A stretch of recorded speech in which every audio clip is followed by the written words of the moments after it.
मांग थी तो देश को एक मैसेज चला जाएगा इसमें, और जाना भी चाहिए था पहले से, कि देश में लोगों को ट्रांसपेरेंट तरीके से जीना है। वही हमारे संविधान की मांग है। हम ओपेक तरीके से, गोपनीय तरीके से नहीं जी सकते। हमें सब कुछ ट्रांसपेरेंट तरीके से, खास तौर पे जो कॉन्स्टिट्यूशनल पोस्ट होल्ड कर रहे हैं लोग, वहीं से शुरुआत होगी। पार्लियामेंट में एमपी हैं, यहाँ पे जजेज हैं, इवन चाहे ऑफिसर्स हैं, सब की संपत्ति सार्वजनिक होनी चाहिए, सबको पता होना चाहिए। इसमें कोई डरने की बात नहीं है। अब संपत्ति, कोई आदमी नौकरी करता है संविधान के, अगर आपको गोपनीय रखनी तो मत करो नौकरी, जाओ अपने घर। अगर तुम्हें नौकरी करनी है और व्यवस्था में शामिल होना है तो ट्रांसपेरेंसी दिखानी होगी, और इन्होंने देर आए दुरुस्त ये फैसला लिया है। अभी देखो, पता चला कि सब जजों ने दे दिया अपनी प्रॉपर्टी के बारे में अपना ब्यौरा। अब वो ब्यौरा कब लगेगा वेबसाइट पे, उसका इंतज़ार है। वो लगना चाहिए, तुरंत लगना चाहिए, और देश में एक मैसेज आना चाहिए। कोई भी आदमी 2 नंबर से नहीं जी पाएगा देश में, और ख़ास तौर पे जिनकी ड्यूटी है, जो संवैधानिक संस्थाओं में बैठे हैं, जो बड़े बड़े फैसले लेते हैं, बड़े बड़े इस देश का भविष्य या भाग्य एक तरह से निर्धारण करने में बड़ा रोल अदा करते हैं, उनके बारे में देश को पता होना चाहिए सब कुछ। इतनी ठगी ठोरी करने की ज़रूरत नहीं है, और स्वाभिमान तरीके से जीने के लिए, एक मानवीय जीवन जीने के लिए पैसों की ज़रूरत नहीं है, रिलेशन की ज़रूरत है, और मानवीय मूल्यों की ज़रूरत है। और वो संविधान के मूल्य जो हैं, हमारे संवैधानिक मूल्य ही मानवीय मूल्यों पे आधारित हैं।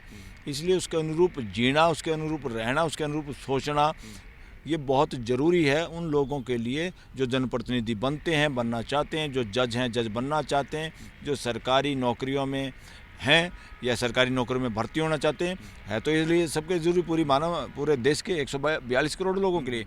मगर जो लोग ऐसी जगह पे बैठे हुए दिखाई देते हैं, अगर वही चोर उचक्के होंगे, वही भ्रष्टाचारी होंगे, व्यभिचारी होंगे, तो देश की नई पीढ़ी पे इसका कितना बुरा असर पड़ता है, और देश का सारा सिस्टम धराशायी होता है, देश में नैतिकता का पतन होता है।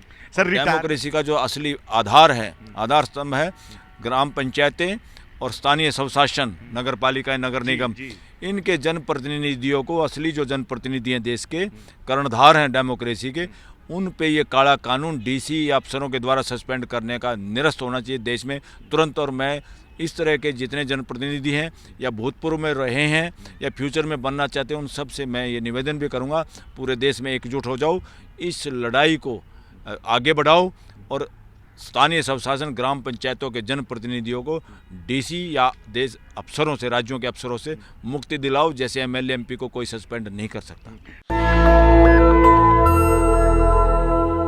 नमस्कार, आप देख रहे हैं नेशनल दस्तक और मैं हूं रंजय कुमार। ठीक मेरे पीछे भारत की सर्वोच्च न्यायिक संस्था सुप्रीम कोर्ट जो है आप देख रहे हैं, और जिस प्रकार से आज के समय में न्यायिक व्यवस्था पे सवाल उठ रहे हैं, जब से जस्टिस यशवंत वर्मा के घर से कैश मिला है, एक भारी भरकम 2 बोरे कैश मिले और जले हुए नोट और कटे फटे नोट जो आए बाहर, उसके बाद से न्यायिक व्यवस्था सवालों के घेरे में आ गई कि क्या भारत की न्याय व्यवस्था सही न्याय करती है या नहीं। उसको लेकर लगातार मीडिया खबरें दिखा रही है कि किस प्रकार से उनको इस मामले के बाद जो है स्थानांतरण कर दिया गया दिल्ली हाई कोर्ट से, और उसके बाद से लगातार इस बात की कोशिश और प्रयास किए जा रहे हैं कि कैसे जो है न्यायपालिका को और ज़्यादा जो है ट्रांसपेरेंट बनाया जाए। आज इस मामले को लेकर न्यायमूर्ति संजीव खन्ना ने जो है एक बड़ा फैसला लिया है। उस बारे में बात करेंगे। हमारे साथ मौजूद हैं सुप्रीम कोर्ट के वरिष्ठ वकील बलराज मलिक साहब। सर, पहले तो आपका स्वागत है चैनल पर। जी, सर, न्यायिक व्यवस्था जो है सवालों के घेरे में है, जब से यशवंत वर्मा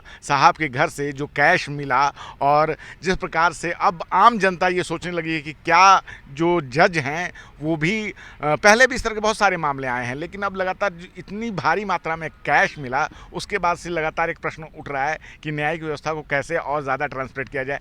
आज जो संजीव खन्ना साहब ने किया है कि और ज़्यादा जिम्मेवारी बढ़ाई जाए, और जितने भी जो न्यायिक व्यवस्था से जुड़े लोग हैं, जो जज हैं सुप्रीम कोर्ट के, वो वेबसाइट पे सारी एसेट्स को अपलोड करेंगे। क्या सर इसके बारे में जानकारी सर? देखो, अच्छा, ये 1 तारीख को बता रहे मीटिंग हुई थी, चीफ जस्टिस की और सारे जजों की मीटिंग हुई होगी।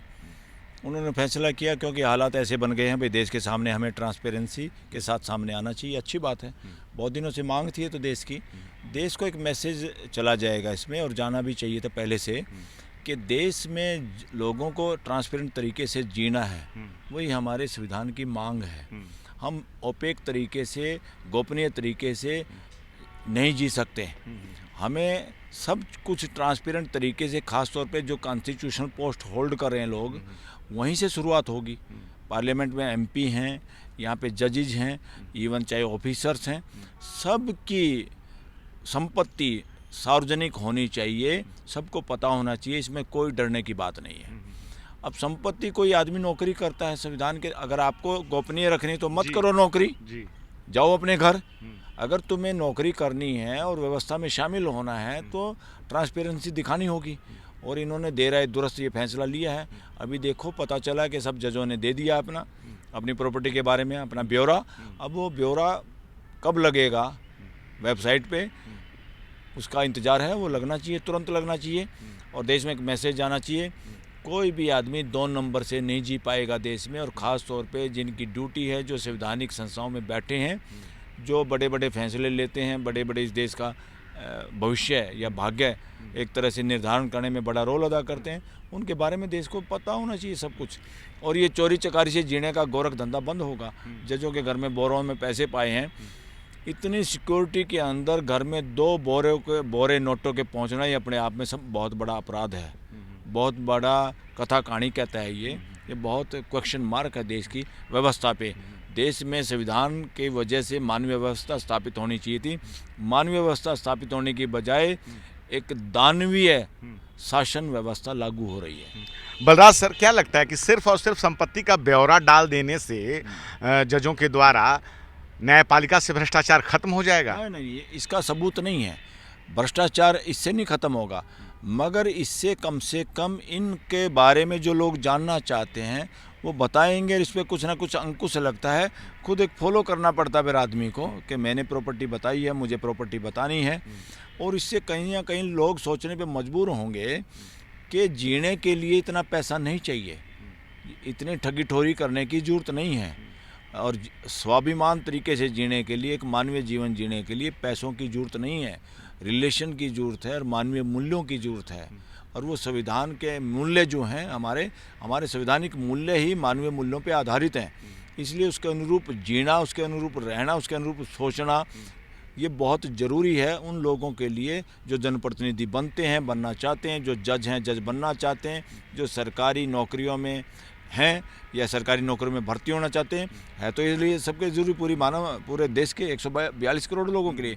मगर जो लोग ऐसी जगह पे बैठे हुए दिखाई देते हैं, अगर वही चोर उचक्के होंगे, वही भ्रष्टाचारी होंगे, व्यभिचारी होंगे, तो देश की नई पीढ़ी पे इसका कितना बुरा असर पड़ता है और देश का सारा सिस्टम धराशायी होता है, देश में नैतिकता का पतन होता है। सर, रिटायरमेंट के बाद जो लाभ का पद धारण करने का मामला है, उसमें सबसे ज़्यादा देखा जाता है कि किस प्रकार से जो है उसको लेकर भी जो है न्यायपालिका जो है कहीं ना कहीं पूरी तरह से तटस्थ नहीं हो पाती है।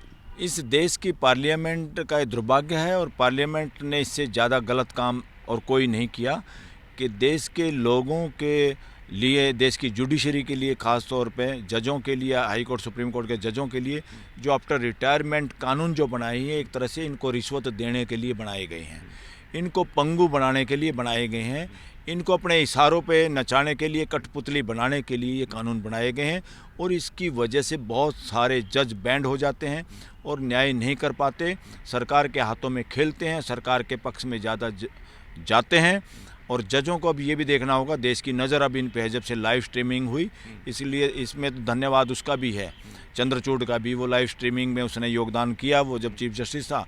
लाइव स्ट्रीमिंग में अब चेहरे और शकल भी पड़ रही है इन लोगों के, खाली इनके फैसले नहीं, इनकी चेहरा, शकल, और ये सरकारी वकीलों से, अटॉर्नी, सॉलिसिटर से कैसे बातें करते हैं, और दूसरे जो आम जनता को रिप्रेजेंट करते हैं वकील, उनसे कैसे बात करते हैं, उनको कितनी देर सुनते हैं और उनको कितनी देर सुनते हैं, ये सब कुछ अब जनता के सामने है।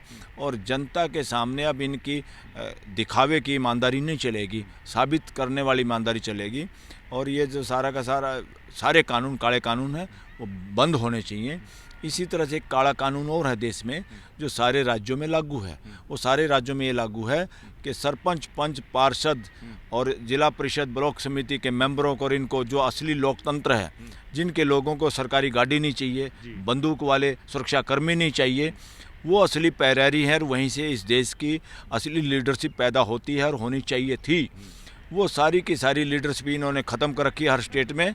राजीव गांधी के वक़्त में इनको संवैधानिक संस्थाएं बनाया गया, उसके बावजूद भी इन प्रतिनिधियों को सरकारी अफसरों के मात हथ किया हुआ है। जैसे सरकार डीसी के जरिए अपनी सत्ता चलाते थे, ये भी डीसी के जरिए इन लोगों को सस्पेंड करने के कानून, हर काले कानून पूरे देश के हर राज्य में है।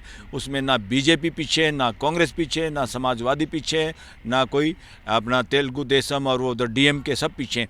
ये सारे शरारत कर रहे हैं देश की असली लीडरशिप के साथ। और डेमोक्रेसी का जो असली आधार है, आधार स्तंभ है, ग्राम पंचायतें और स्थानीय स्वशासन, नगर पालिकाएँ, नगर निगम, इनके जनप्रतिनिधियों को, असली जो जनप्रतिनिधि हैं देश के, कर्णधार हैं डेमोक्रेसी के, उन पे ये काला कानून डीसी या अफसरों के द्वारा सस्पेंड करने का निरस्त होना चाहिए देश में तुरंत। और मैं इस तरह के जितने जनप्रतिनिधि हैं या भूतपूर्व में रहे हैं या फ्यूचर में बनना चाहते हैं, उन सब से मैं ये निवेदन भी करूँगा, पूरे देश में एकजुट हो जाओ, इस लड़ाई को आगे बढ़ाओ और स्थानीय स्वशासन, ग्राम पंचायतों के जनप्रतिनिधियों को डीसी या देश अफसरों से, राज्यों के अफसरों से मुक्ति दिलाओ। जैसे एमएलए एमपी को कोई सस्पेंड नहीं कर सकता। सर, एक आखिरी सवाल, आम जनता के मन में ये है कि जब तक कॉलेजियम में कोई सुधार नहीं होगा, ये कॉलेजियम व्यवस्था खत्म नहीं होगी, तब तक न्यायपालिका से पूरी तरह से भ्रष्टाचार को खत्म नहीं किया जा सकता है। कि किस प्रकार से देश के SC ST OBC जो है सर्वोच्च न्यायिक संस्था में उनका कितना कम प्रतिनिधित्व है, ये किसी से छुपा हुआ नहीं है। तो सर, ये जो सवाल है कि आखिर कॉलेजियम के द्वारा ही सिर्फ नियुक्ति होती है, तो इसमें कब सुधार होगा या ये कैसे बदला जाए? देखो, कॉलेजियम तो बंद होना चाहिए और जुडिशियल कमीशन भी नहीं होना चाहिए। जुडिशियल कमीशन जिसमें सरकार अपने जरिए लोग, कमीशन कोई बने तो पार्लियामेंट उसमें बनाए, उसमें नेता मंत्री संतरी जजों का कोई काम नहीं। उसमें देश के जाने माने ईमानदार लोग हों, हर फील्ड के वो लोग हों, और उसमें बेकायदा क्वालिफिकेशन हो, और उस क्वालिफिकेशन के तहत जो लोग आते हैं वो क्वालिफिकेशन ऐसी होनी चाहिए देश के ज़्यादा से ज़्यादा वकील लोग उसमें अप्लाई कर पाएँ। उसमें शॉर्ट लिस्ट हो, शॉर्ट लिस्ट में सबसे मजबूत आधार है उसमें ईमानदारी और उसका ज्ञान, संविधान के बारे में ज्ञान, संवैधानिक मूल्यों के बारे में और जीवन के नैतिक मूल्यों के बारे में। उस आदमी की ज़िंदगी कैसी है, कैसे जी रहा है, वो भ्रष्टाचारी तो नहीं है, व्यभिचारी तो नहीं है, चरित्रहीन तो नहीं है, ये इंपॉर्टेंट बातें हैं। पैसे इंपॉर्टेंट नहीं, वो कमाता कितने हैं। ये कमाने को पूंजीवाद हावी जो हो रहा है जुडिशरी में, ये भी बहुत बदमाशी है। तो वो कानून बनना चाहिए, पार्लियामेंट उसमें बनाए, शॉर्ट लिस्ट करके पार्लियामेंट को भेजे, और पार्लियामेंट की अलग अलग कई कमेटियाँ हों जो उन लोगों का इंटरव्यू ले, और वो इंटरव्यू लाइव हो, रिकॉर्डेड हो, ताकि कोई भी चोर उचक्का व्यभिचारी डरे क्योंकि अगर मैं इंटरव्यू में चला गया तो मेरी पोल पट्टी खुल जाएगी। ऐसे सारे लोग फिर अपने आप ही जैसे ऑल आउट से मच्छर भागते हैं, उस इंटरव्यू से ऐसे चोर उचक्के इस देश में जो जज बने हैं काफ़ी लोग इस देश में, उस तरह के लोग उस इंटरव्यू में अप्लाई भी नहीं करेंगे और देश बच जाएगा इस तरह के लोगों से के जज होने से, और देश की न्यायिक व्यवस्था मजबूत होगी। और एक तो जुडिशियल वो जैसे IAS और IPS की वो पार्लियामेंट कॉन्स्टिट्यूशन में लिखा हुआ है कि ऑल इंडिया जुडिशियल सर्विस होनी चाहिए, राष्ट्रपति ने भी कहा होनी चाहिए, क्या दिक्कत है। उन्हीं में से लोग नीचे से बन के जज जो अच्छे अच्छे काम करे वो छन छन के ऊपर तक जाएं, क्या दिक्कत है। वो एक तरीका है जिसमें सारी रिजर्वेशन, हर समाज की भागीदारी उसमें हो, ताकि हर समाज के लोग जुडिशरी में हो, मजदूर का भी, किसान का भी, व्यापारी का भी, कारीगर का भी, इंडस्ट्री का भी। वो लोग सोच के वो समझते हैं सब चीज़ों को, तब समझते हैं। अब तो किसान, मजदूर और आम आदमी के लोग तो जज हैं ही नहीं यहाँ पे, ना उस विचार के, ना उन चीज़ों को समझने वाले। तो ये फिर जुडिशरी किस बात की है, किस काम की है। अभी जुडिशरी देश को सही मायने में प्रतिनिधित्व नहीं करती। देश की जुडिशरी हर वर्ग, हर समाज की हिस्सेदारी, भागीदारी जब तक जजों के रूप में नहीं होगी, तब तक ये जुडिशरी अच्छा काम नहीं कर पाएगी। सर, आपने हमसे बात की, इस मसले पर बहुत बहुत धन्यवाद। जी, थैंक यू। तो बलराज मलिक साहब ने बताया कि किस प्रकार से देश के सुप्रीम कोर्ट में जो है सभी वर्गों का प्रतिनिधित्व जो है उस तरह से नहीं है। कॉलेजियम में जब तक अगर व्यवस्था में सुधार नहीं होगा तब तक ये काम नहीं हो सकता है। और सुप्रीम कोर्ट ने यह फैसला लिया है कि सारे जज जो है जो अपनी संपत्तियों का जो है मामला उसको जो है अब जो है वो उसको वेबसाइट पर अपलोड करेंगे।